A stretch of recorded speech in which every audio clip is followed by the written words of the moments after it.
Welcome back to Primetime News. And a special welcome once again to our viewers. Up first this evening, most Jamaicans want ministers and members of parliament to retire by age 65. At the same time, most Jamaicans also want term limits to be introduced for prime ministers and members of parliament. Details came from the latest RGR Gleaner Don Anderson polls. Andrea Chisholm has details. MP for Clarendon Central Mike Henry is 88 years old. MP for North Central St. Andrew Carl Samuda, 81 years old. State Minister in the Science Ministry J.C. Hutchinson, 80 years old. Other MPs such as Olivia Babsy Grange, Ed Bartlett, Dr. Horace Chang, Homer Davis, Dr. Peter Phillips, Desmond McKenzie, Delroy Chuck and Everald Warmington are all over 70 years. Now, there's been a long-standing debate over what should be the retirement age for politicians, and so the matter was put to 1,010 registered voters across the island from August 30 to September 14.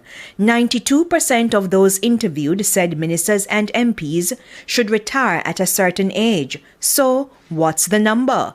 61% of respondents say the retirement age should be 65 years, 21% 70 years, and 6% each said 60 and 75 years. Now, before the 2016 general election, Prime Minister Andrew Holness said that if elected, he would introduce legislation for term limits for prime ministers.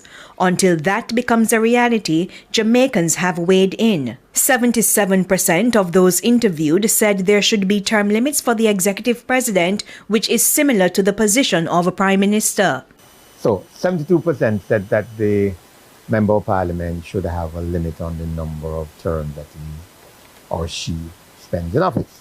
Others said there was no need for term limits and some were not sure. And how long should an executive president serve? 55% of those who talked in terms of an executive president said he should serve 2 terms only, fixed. 26% would allow him a 3rd term, or her, a 3rd term. 26% said the executive president could serve a 3rd term. 7% said they would give them more than 3 terms. But between those who said 2 terms and 3 terms, we have clearly over 80%. So that's where obviously you would want to be focusing your attention.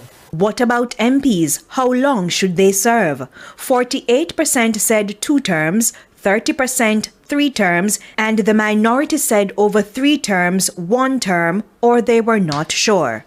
The RGR Gleaner Don Anderson poll has a margin of error of plus or minus 3%. Andrea Chisholm,